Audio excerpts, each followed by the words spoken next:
እውነት ለኛ ያዘኑ መስለው ያዙ እንባ ያነባሉ እየተባሉ ነው። እነማን? መካነ ሰላም ላይ በጅምላ የተፈጀውን ሙስሊም ለምን ብለው የሚጠይቁ ኢትዮጵያውያንን ያዙ እንባ ታነባላችሁ እየተባለ እያለ ያለው ማን እንደሆነ ታውቃላችሁ? ሙስሊሙ ራሱ እነ ሰይድ ወረባቦ እነ ጆከር ሙስሊሙ በተጨፈጨፈ ቁጥር እየወጡ ለጨፍጫፊው ቡድን መከላከል ስራ የሚሰሩት ሙስሊሞቹ ራሳቸው ናቸው።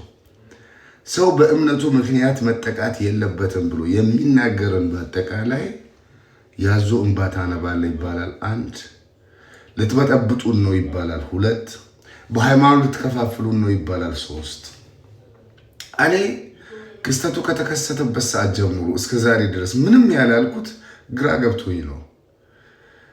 የሆነው ነገር የንጹሃን እልቂት ያሳዝናል። ያንን ሐዘንህን ያንን ልክ ያልሆነን ነገር ወጥተህ ልክ አይደለም ብለህ ስትናገር የመጀመሪያ የሚነሳበት ሙስሊሙ ራሱ ነው። በነገራችን ላይ ሙስሊሙን በአደባባይ መስጂድና በተሰበሰበበት ቦታ እየገባ የሚረሽነውን ፋኖ ኢኮኖሚካሊ ጠንካራ ሰፖርተሩ ማን ነው? ሙስሊሙ ራሱ። በአረብ ሀገር ላይ የሚኖሩ ሙስሊም የመዳም ቅመሞች ናቸው ገንዘብ እየሰበሰቡ ለፋኖ ሰፖርት የሚያደርጉት። ሙስሊሙ የሚታረድበትን ቢላ የሚስለው ሙስሊሙ ራሱ ነው፣ በአማራ ክልል ላይ ማለት ነው።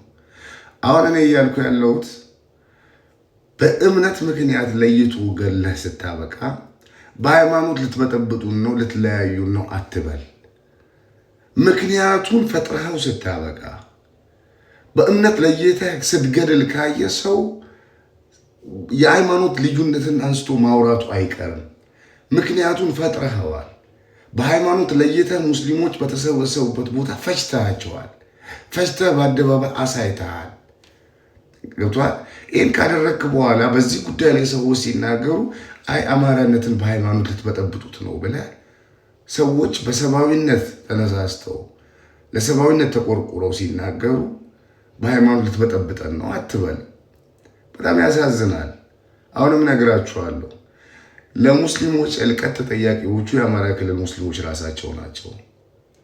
ለሙስሊሞች እልቂት ተጠያቂ ለአማራ ክልል ሙስሊሞች እልቂት ተጠያቂ የአማራ ክልል ሙስሊሞች ራሳቸው ናቸው። ገዳዩን ጨፍጫፊውን ፋኖን በገንዘባቸው ሰፖርት የሚያደርጉት አሸባሪውን ፋኖን በገንዘባቸው ሰፖርት የሚያደርጉት የአማራ ክልል ሙስሊሞች ራሳቸው ናቸው።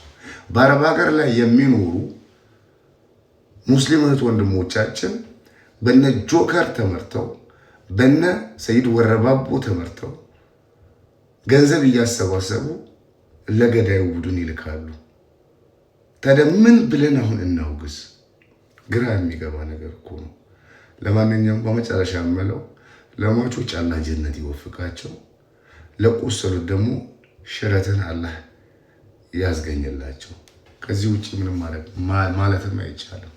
ብንልም ብናወግዝም አንድ እንደ ሰይድ ወረባቦ ቪዲዮ ይሰራብናል፣ ያዙ እንባ ነው የምታነቡት ተብሎ። 2 ደግሞ በአማራን ልትከፋፍሉ መጣችሁ ነው የምንባለው።